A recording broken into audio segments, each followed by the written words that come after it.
All right, thank you, Scott. Scott and I ran into each other last night doing takeout at Camran Bay in Hopkins. Oh, Hmm. That is some good delicious. food. Yes, it is.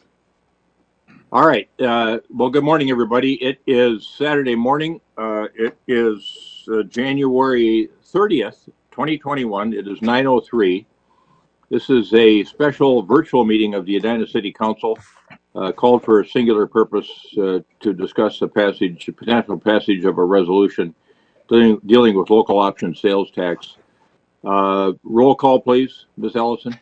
Councilmember Anderson, Here. Councilmember Jackson, Here. Councilmember Pierce, Here. Councilmember Staunton, Here. Mayor Hovland. Here.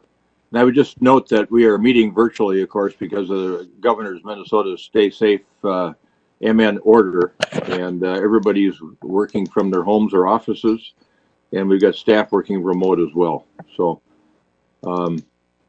as Emerson said, the poet Emerson, health is the first wealth. So we're keeping a proper distance from each other here in the virtual world. Now we're going to approve the meeting agenda. I'll just ask Clerk Allison, are we going to do this Pledge of Allegiance for a special meeting like this? No, we're not. Okay, very good. I noticed it was not on the agenda. Thank you for that. And we've got a form of meeting agenda in front of us this morning. Is there someone who cares to amend the agenda, or is there a motion to approve the agenda as shown? I'll move the agenda as shown. Second. All right, we got a motion from Member Jackson, second from Member Staunton to approve the agenda as shown. Any further discussion? Roll call, please. Councilmember Pierce. Aye. Threw you off guard, didn't I? Got him. You did. You've been talking to Liz. Get used to it. I'll be rotating from now on. Oh. Councilmember Staunton, Aye.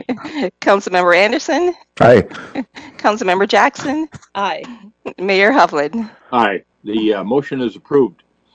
I'm going to turn it over to Scott Neal now, and he can talk. I don't know if Member Pierce and Member Jackson knew about the initiative we took on last year of going to the legislature on the special local option sales tax issue, but they need some fresh information from this council. The tax chair wants a current resolution, and Manager Neal will talk about that. So we're going to hear this morning to talk about the potential approval of Resolution 2021-17, which would support the authority to impose a local option sales tax to fund specific items in the city of Edina. Manager Neal. Thank you, Your Honor, and members of the council. Today, we're asking you all to approve Resolution 2021-17. This resolution will put us in the queue at the state legislature to be considered for a local option sales tax referendum for Edina voters as early as the general election in 2022. As you noted, Mr. Mayor, that last year the City Council adopted a very similar resolution, and it was submitted and was considered. There were a number of cities that had similar resolutions, and we were all bundled into one large local option sales tax bill that did not make it through to become a law. Our original indication from the legislature was they could consider that resolution from last year as still good for this year. There was a change of heart somewhere along the line, and so that's why we're here today, asking you to approve a new resolution with the current council. As you noted, this resolution really asks the legislature to allow our voters to have a chance to use the local option sales tax, or to impose a local option sales tax, to fund two pretty significant capital improvements in our parks and rec systems, one at Braemar Arena and one to build the Fred Richards Park.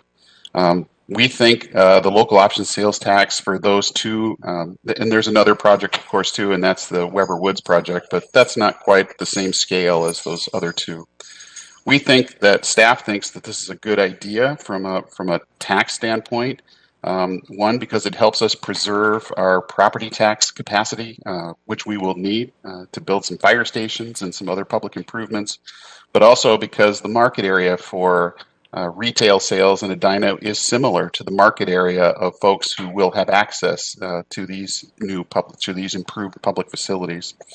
If approved, this request goes to the Minnesota House and Minnesota Senate for consideration. We don't have any guarantee that they'll process it or even turn it into a bill or even turn it into a law. But if it does, as I said earlier, the earliest that we get a chance to put this to voters would be in 2022. It would be in the form of a referendum, and it would be an a la carte referendum, meaning that each one of these projects, there's 3 projects, and we've shown you some of the component parts of each project, but what's on the ballot are 3 projects, and Edina voters would get to give a thumbs up or thumbs down to each one of those projects. But the proposal is for a half-cent sales tax for a 20-year time period or until the debt that we use to debt finance these projects is paid off. In our initial sort of pre-COVID analysis of the retail base that we did, a study with the University of Minnesota Extension Service showed that we could expect somewhere in the neighborhood of $4 million a year in revenue from a local option sales tax. We would need to do another study, kind of post-COVID or post-pandemic, to see what the impact of the pandemic has been on that number, and we would do that, and we've got some time to do that as well. So that gives you sort of the overview of it. I'd be happy to answer any questions anybody has on this. Council members have questions for Manager Neal on this issue?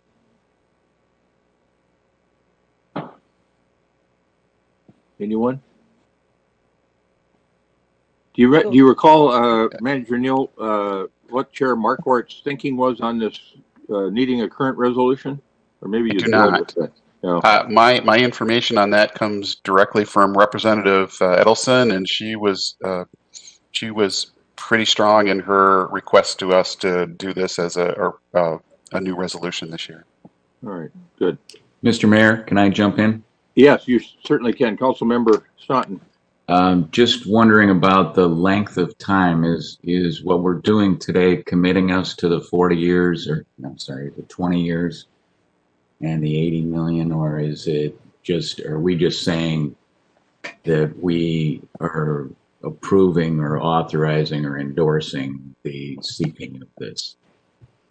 Representative, Councilmember Staunton, members of the council, at this point, what we tried to do with this resolution this year is to try to emulate as much in the current resolution as we did in the previous resolution, with one very large exception, and that's transportation projects. So if you'll recall, in 2020, the resolution included $39 million worth of transportation funding. The idea of transportation funding was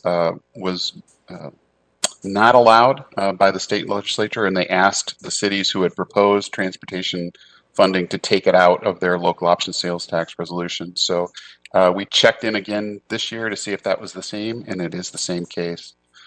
So we didn't make any other amendments to it other than just rechecking our project costs. The 0.5% for 20-year figure we've left the same, but it does have the clause, of course, that when the debt's paid off, that sales tax blinks off. So in our case, it's because we're not proposing to use the entire capacity of what might be generated in 20 years, it would almost certainly snap off before that 20-year time period. I suppose unless we did a bond that was longer than that.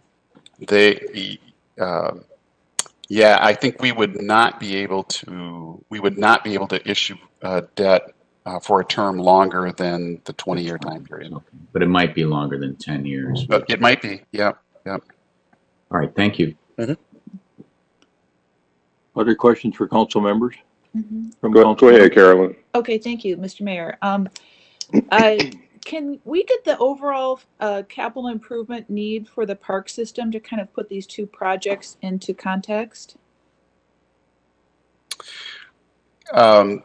We can. I don't have that number with me right I now, wondered but if Mr. Vetter had that at his fingertips, just a rough number. he may. It's included in our new CIP. One thing, yeah, go ahead and answer that, and then I'll characterize it for you if you know, Perry. Yeah.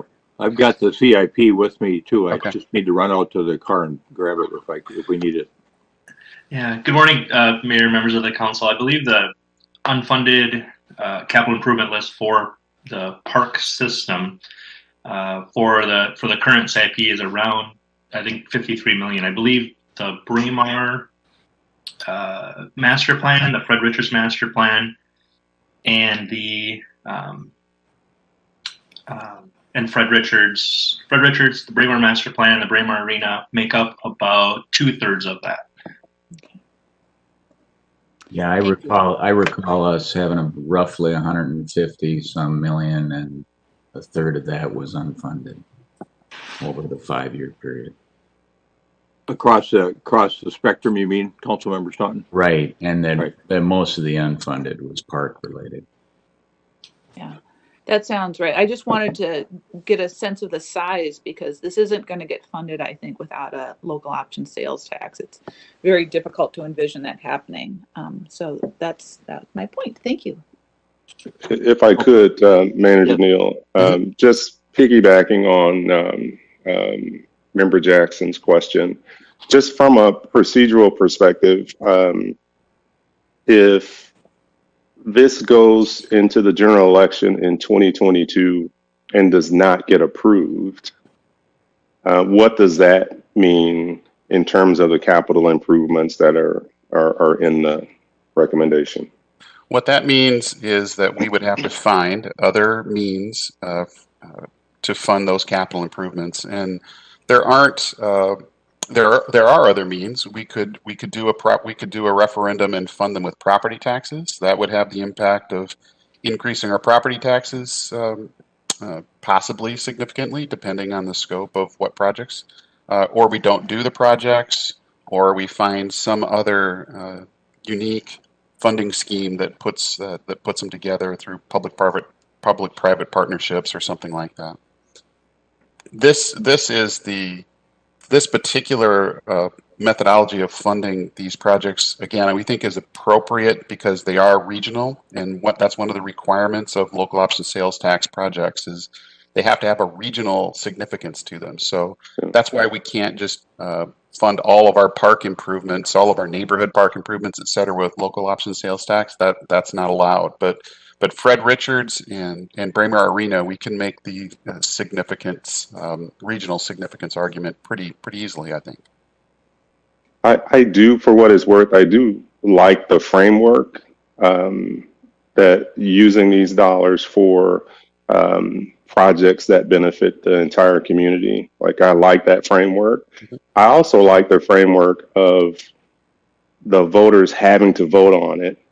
And then I didn't see this in the document, but I'm sure it's in there. But I heard you say that residents also get to vote on each of the projects. They do. Mm-hmm. Right. And so I like that framework personally, but I do think it's important for people to understand maybe the consequence is a little stronger of if it's not approved, then here's what that means. But in general, I really love the framework. All right. Thank you, Councilmember Pierce. Can I just jump in, and something that Councilmember Pierce mentioned triggered a question for me. Sure, please. Would we be aiming for, assuming we get the authorization we need at the legislature, would we be aiming for a 2022 ballot question, or would we do a special one in 2021? Well, it's the law requires us to do this as a general, and it requires us to do it at a general election. Oh, okay. And it also requires us to do it within 2 years of getting the authorization. So it's almost requiring us to do it on the general election of 2022. All right, thank you. Yep.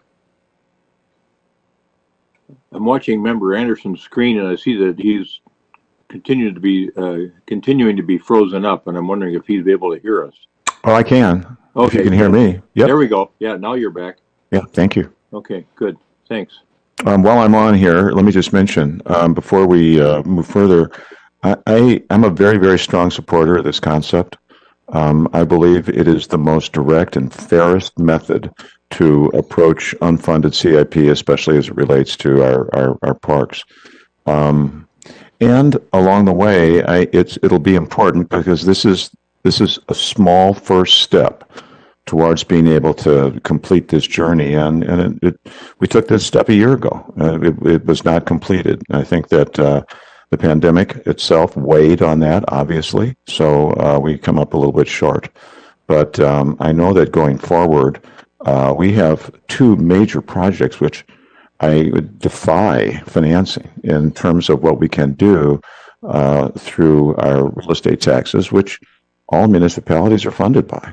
So what we're left is how do we find this? And the fact that our regional presence, both as a destination shopping center, as well as, for instance, our golf course and our bike trails, which interact, Weber Park, which is a cooperative project in terms of stormwater management with the city of Minneapolis. All these are factors in moving ahead. So just while I'm on, just wanted to mention that. Thank you. All right. Thank you, Member Anderson. Some good thoughts expressed this morning. Mm-hmm. And I think fundamentally one of the things to keep in mind is that, and we all are, is that what we're trying to do is get permission from the legislature to go to our voters to let them decide on an a la carte basis whether they think this is important to do or not. And we're doing it with those projects that have regional implications, and the sales tax is collected regionally. I don't remember what the proportionality is on that local versus region on sales tax collected in Edina, but I think we've seen that data in the past. So I support this concept as well.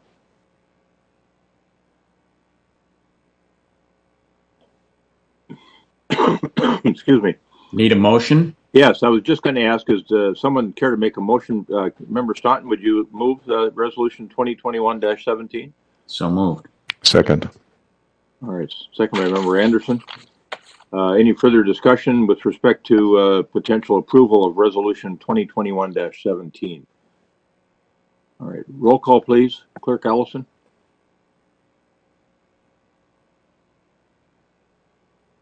Councilmember Staunton, Aye. Councilmember Anderson, Aye. Councilmember Jackson, Aye. Councilmember Pierce, Aye. Mayor Hovland. Aye. The motion passes. Resolution 2021-17 is approved, supporting the authority to impose the local option sales tax. And we'll go back to the legislature now with this fresh resolution and see if we can prevail.